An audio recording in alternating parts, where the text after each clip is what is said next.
Doctor Reddy's जो बाहर जाने वाला है सेंसेक्स से, आज आखिरी दिन है।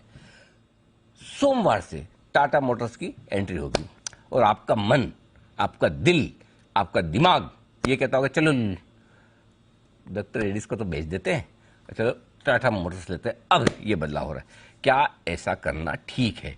इतिहास और आंकड़े क्या कहते हैं अब तक के, जरा जान लीजिए, समझ लीजिए, उसके बाद आप डिसाइड कीजिए। जी बिजनेस की एक्सक्लूसिव रिसर्च आपके लिए आ रही है। तैयार है हमारे साथ कुशल।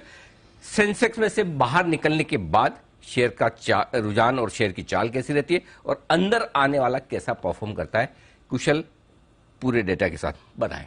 बिल्कुल सर, और जो हाइपोथेसिस है ना वो अब रॉन्ग प्रूव हो गई है। बिल्कुल उल्टा, बिल्कुल उल्टा है। बिल्कुल उल्टा है, क्योंकि पिछला 2 साल का डेटा मैंने स्टडी किया। यहाँ पर सेमी एनुअल रीबैलेंसिंग होती है सेंसेक्स की, तो एक जून में होती है और एक दिसंबर में होती है। और यहाँ पर दिसंबर 2020 ऑनवर्ड्स हमने देखा कि कौन जो भी स्टॉक्स आए हैं और जो स्टॉक्स बाहर निकले हैं उनका कैसा रिटर्न रहा है ओवर 1 डे, 1 वीक, 1 मंथ और साथ ही 3 मंथ्स। तो अकॉर्डिंगली ये हमने मतलब जो डेटा है उसको एक साथ असेंबल किया है एंड अकॉर्डिंगली आपको अपनी तरफ से बता रहे हैं कि यहाँ पर आपको फोकस किस चीज पे करना है। तो सबसे पहले मैं आपको बता दूं कि यहाँ पर 21 दिसंबर 2020 यहाँ पर डॉक्टर रेड्डीज और टाटा स्टील, डॉक्टर रेड्डीज का इंक्लूजन हुआ था और टाटा स्टील जो है बाहर निकलता हुआ दिखा था। तो पहली रीबैलेंसिंग अगर आप देखेंगे तो यहाँ पर हुई थी, जहां पर आपको स्पेसिफिकली अगर आप 1 डे या 3 मंथ्स भी देखेंगे तो 3% और 19% की गिरावट आती हुई दिखी है जब डॉक्टर रेड्डीज इंक्लूड हुआ था। वहीं दूसरी तरफ टाटा स्टील पर नजर रखिए, यहां पर इसकी ये एक्सक्लूड होता हुआ दिखा था। और जो कॉमन परसेप्शन होता है कि जो सेंसेक्स से बाहर होता है उसकी वेटेज कम, ऑब्वियसली वेटेज तो हट ही जाती है, बट निवेशकों का इंटरेस्ट भी कम हो जाता है, ऐसा नहीं है। इनफैक्ट अगर आप 3 मंथ्स में देखेंगे तो 17.5% के रिटर्न बाहर निकलने के बाद टाटा स्टील ने दिए थे दिसंबर 2020 में।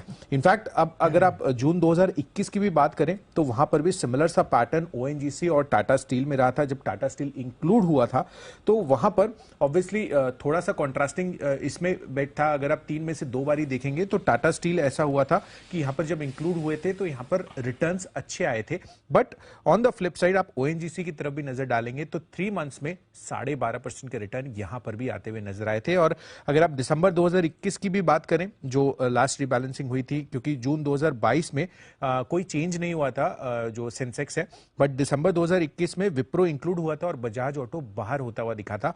तो यहां पर भी 10% की गिरावट आई थी अगले 3 महीनों में विप्रो जब इंक्लूड हुआ था सेंसेक्स में, जबकि बजाज ऑटो में जो बाहर हुआ था 15% के रिटर्न आए थे। तो ऑल इन ऑल मैं आपको क्रक्स में समरी बता देता हूं, डेटा पॉइंट्स तो मैंने आपको बताए हैं।